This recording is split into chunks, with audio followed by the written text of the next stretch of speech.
Assalamualaikum warahmatullahi wabarakatuh. Kembali lagi bersama Zahmeli. Apa kabar Ananda? Sudah siap untuk belajar?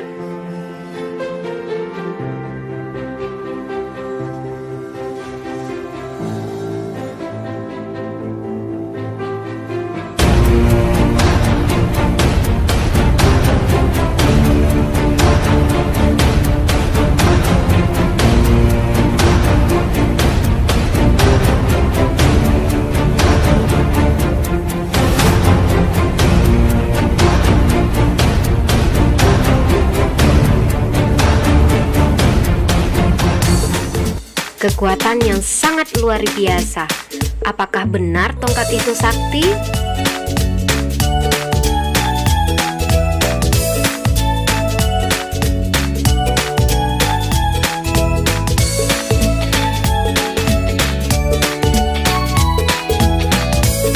Apakah itu teks fantasi?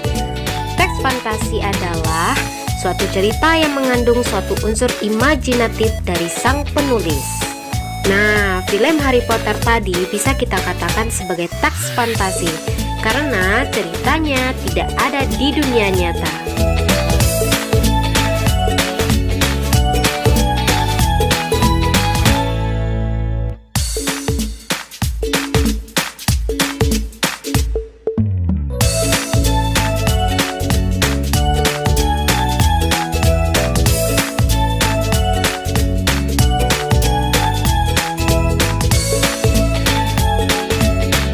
Lalu, apa saja unsur-unsur teks fantasi? Yang paling mengandung keajaiban, keanehan, dan kemisteriusan. Jadi, tiga hal ini akan kita temukan dalam teks fantasi.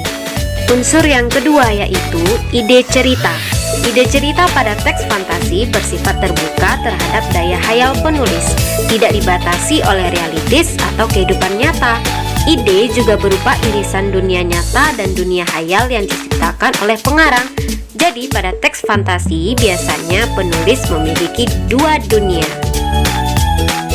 Pada teks fantasi kita akan menemukan tema gaib, supernatural atau ajaib atau disebut juga dengan futuristik.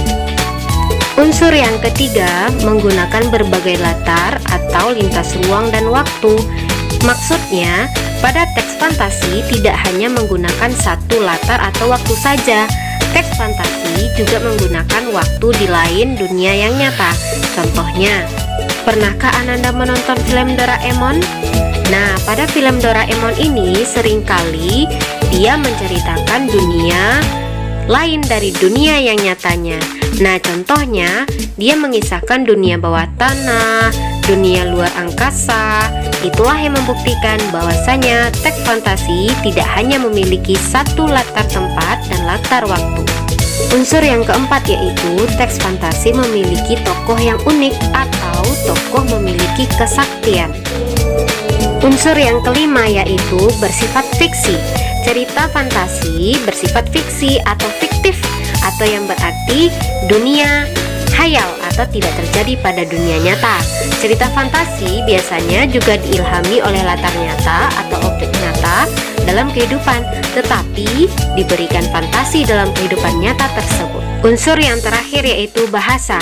Penggunaan bahasa pada teks fantasi biasanya terdapat sinonim dengan emosi yang kuat dan variasi kata cukup menonjol pada teks ini.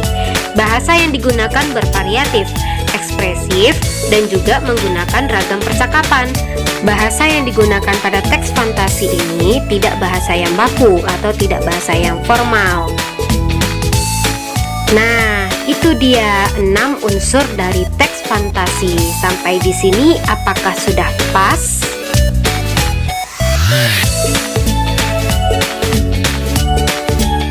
Selanjutnya kita akan bahas jenis-jenis dari teks fantasi. Yang pertama berdasarkan latarnya ada dua. Yang pertama latar sezaman. Latar sezaman ini ceritanya menggunakan latar di satu masa dan tetap menggunakan fantasi dalam latar tersebut. Yang kedua latar lintas waktu. Cerita ini merupakan cerita yang menggunakan latar waktu yang berbeda-beda. Masih ingat cerita Doraemon yang menggunakan latar waktu yang berbeda? Selanjutnya, jenis teks fantasi berdasarkan kesesuaiannya. Yang pertama, cerita fantasi total. Cerita fantasi total ini lebih condong ke objek yang ditentukan oleh si pengarang. Nama tokoh hingga kota dan lainnya adalah ilusi atau bayangan dari si pengarang. Yang kedua, cerita fantasi irisan. Cerita ini merupakan cerita yang mengungkap cerita nyata seperti peristiwa yang pernah terjadi. Untuk lebih pasnya, silakan baca dan simak contoh berikut.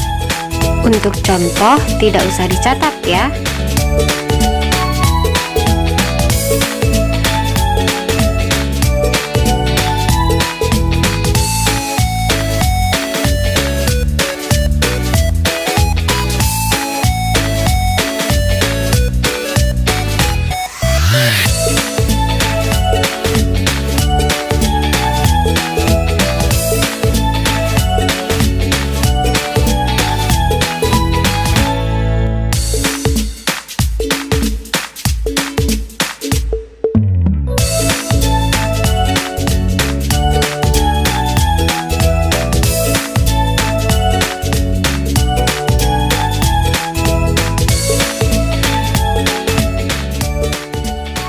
Oke, anak-anak saja semuanya, kita lanjut materi mengenai teks cerita fantasi, yaitu unsur-unsur cerita fantasi.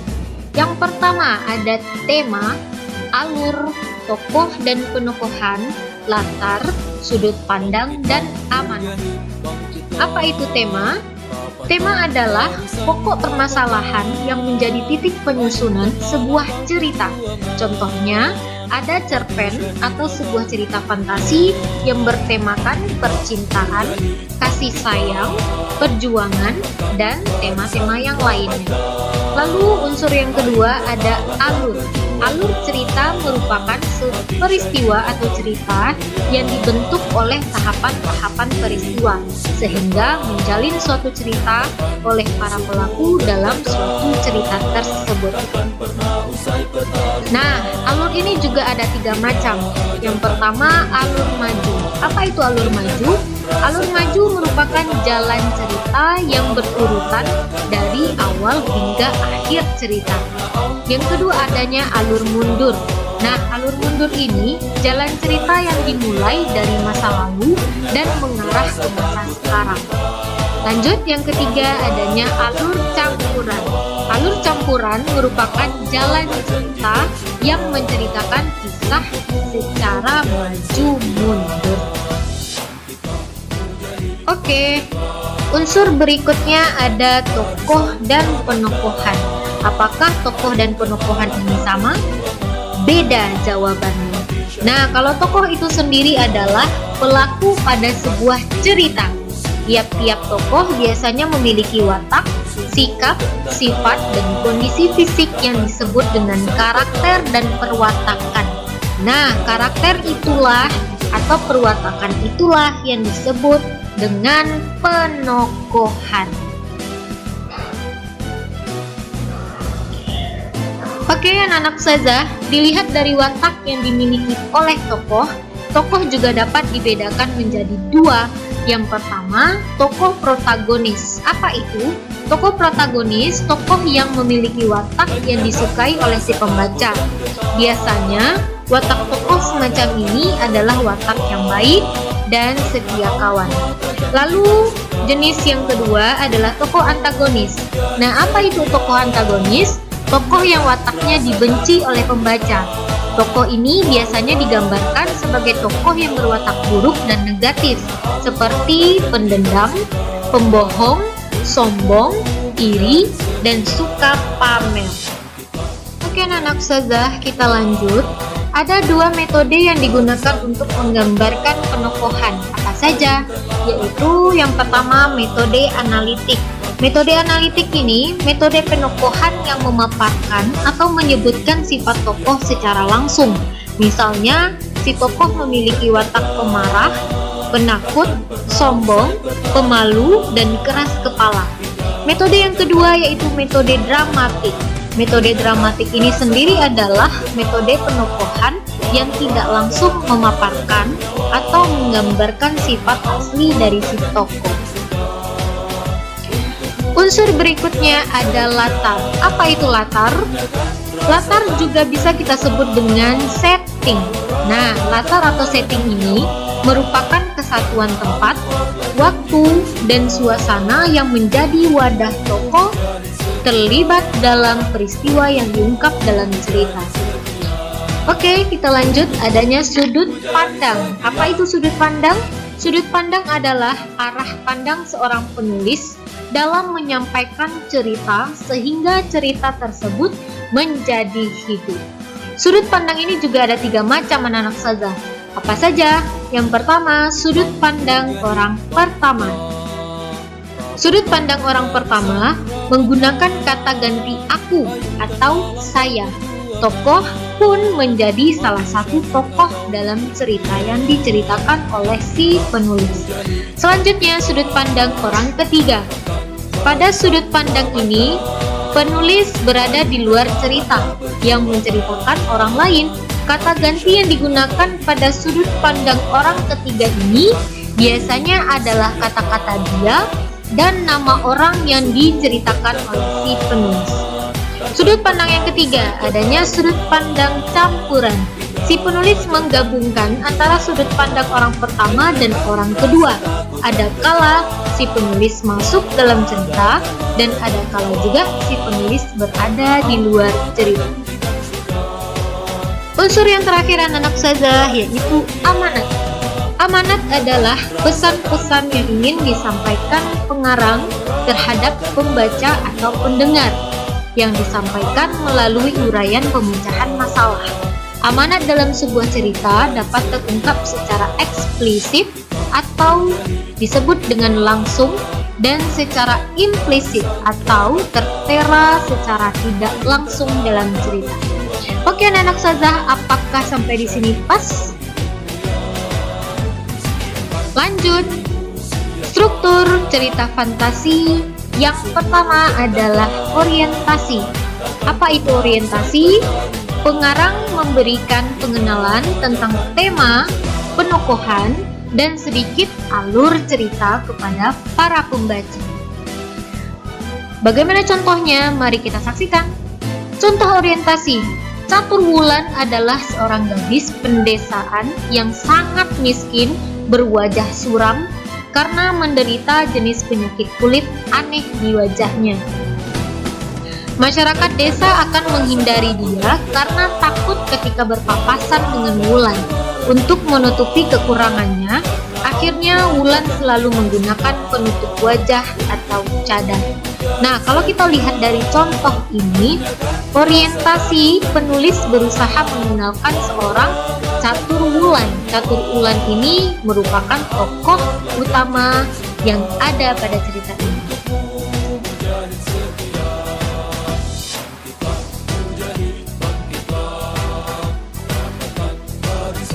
Oke anak Ustazah, kita masuk ke struktur yang kedua yaitu komplikasi. Komplikasi ini adalah permasalahan berisi tentang hubungan sebab akibat munculnya suatu permasalahan hingga masalah itu memuncak. Komplikasi tersebut dikembangkan dengan cara pengenalan tokoh lain, mengubah latar, atau menembus ke zaman yang berbeda. Bagaimana contohnya? Kita lihat. Di suatu malam yang sunyi, Wulan bermimpi aneh, yakni bertemu dengan seorang pangeran bernama Rangga. Dia adalah seorang putra raja dan ramah dan tampan. Keinginan Wulan untuk berkenalan dengan sang pangeran membuat Wulan semakin sering memimpikannya. Nah, di sini kita bisa membuktikan bahwasanya pada komplikasi adanya tokoh baru yang muncul yaitu Pangeran Rangga.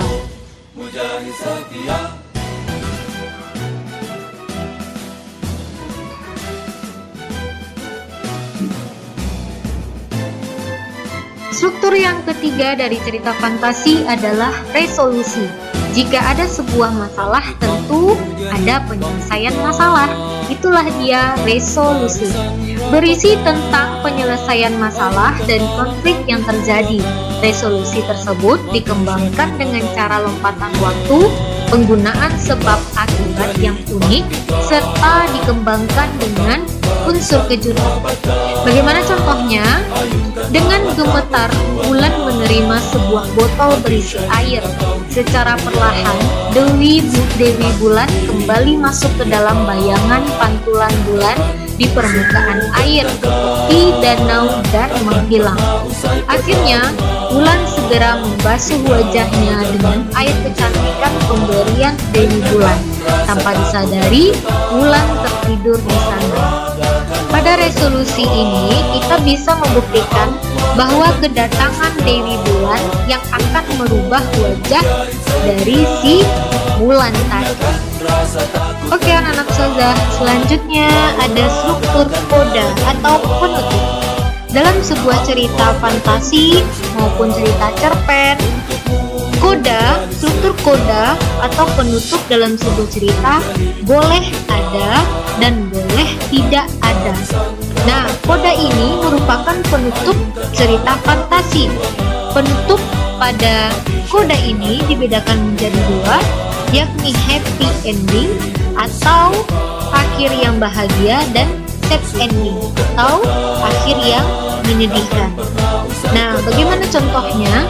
Akhirnya, kecantikan Wulan menyebar seiring berjalannya waktu hingga terdengar di telinga Pangeran Rangga. Karena penasaran dengan rumor dan cerita yang beredar, akhirnya sang pangeran pergi untuk mencari tahu kebenarannya. Akhirnya, Wulan dan Pangeran Rangga dapat bertemu dan berkenal. Oke anak-anak ustazah, kita lanjut kepada kaidah kebahasaan yang ada di teks cerita fantasi. Apa saja? Yang pertama, penggunaan kata ganti dan nama orang sebagai sudut pandang penceritaan. Nah, ini juga sudah kita bahas dalam unsur yang ada, yaitu sudut pandang. Contohnya, aku, mereka, dia, dikau, engkau, dan panggilan nama tokoh yang dituliskan oleh si penulis.